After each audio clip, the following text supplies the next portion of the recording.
সরকার জুলাই সনদ নিয়ে জাতির সঙ্গে অন্তহীন প্রতারণা করেছে বলে অভিযোগ করেছেন বিরোধী দলীয় নেতা ও জামাতের আমির শফিকুর রহমান। তিনি বলেন ১১ দলীয় জোটকে হারানোর ষড়যন্ত্র অন্তর্বর্তী সরকারের আমল থেকেই শুরু হয়েছে। রাজধানীতে এক সেমিনারে অংশ নিয়ে এসব কথা বলেন ডাক্তার শফিকুর রহমান। এতে ১১ দলের নেতারা বলেন গণভোটের রায় বাস্তবায়নে তিল পরিমাণ ছাড় দেওয়া হবে না। আরও জানাচ্ছেন উষা ফেরদৌস।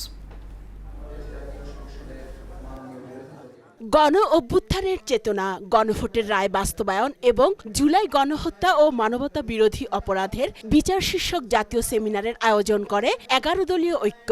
রাজধানীর কাকরাইলে আইডিইবি ভবনে এই সেমিনারে অংশ নেন ঐক্যের নেতা কর্মী, জুলাই যোদ্ধা, শহীদ পরিবারের সদস্য সহ বিশিষ্টজনরা।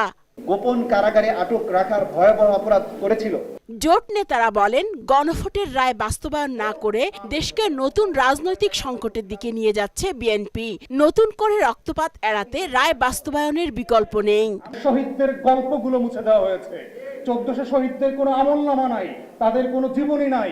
এই কতদিনের মধ্যে কি আমরা জুলাইকে হারা ফেলে দেব? যারা গণহত্যা সংঘটিত করেছে বাংলাদেশে তাদেরকে যথোপযুক্তভাবে বিচারের আওতায় নিয়ে এসে জুলাই গণহত্যাকারীদের শাস্তি অবশ্যই কার্যকর করতে হবে। বিএনপি, আওয়ামী লীগ এবং ভারত মিলে এই জুলাই বিপ্লবকে আটকে রাখতে পারবে না। আপনি চতুর্দিকে শত্রু রেখে দেশ পরিচালনা করতে পারবেন না। বিরোধী দলীয় নেতা ও জামায়াত আমির ডাক্তার শফিকুর রহমান বলেন নির্বাচনে ১১ দলীয় ঐক্যের জোটকে হারানোর জন্য অন্তর্বর্তী সরকার ষড়যন্ত্র করেছে। আমরা নির্বাচন চেয়েছি, তবে আমরা নির্বাচনের নামে ষড়যন্ত্র চাই নাই। ষড়যন্ত্র করা হয়েছে, আমরা নিন্দা জানাই। ইন্টারিম গভর্নমেন্ট যাদের পরিচয় ছিল নিরপেক্ষ, দল নিরপেক্ষ, তারাও এই ষড়যন্ত্রে শরীক ছিল। নিজেরাই তারা স্বীকার করেছে ষড়যন্ত্র করে ১১ দলকে হারানো হয়েছে। সরকার জুলাই সনদ নিয়ে জাতির সঙ্গে অন্তহীন প্রতারণা করেছে অভিযোগ করেন তিনি।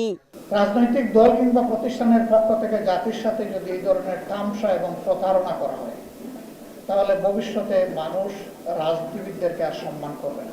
এরা যখন তাদের সুবিধাজনক জায়গায় পৌঁছে যাবে, তখন জনগণের সাথে দেওয়া সমস্ত ওয়াদা ভুলে যাবে। আমরা বিস্মিত হলাম, জাতীয় সংসদের মতো জায়গায় দাঁড়িয়ে প্রতারণার আত্মস্বীকৃত সাক্ষী পাওয়া গেল।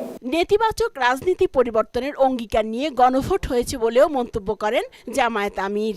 গণভোট হয়েছে দেশের পচা রাজনীতির আমূল পরিবর্তন সাধনের। উষা ফেরদৌস, মোহনা সংবাদ, ঢাকা।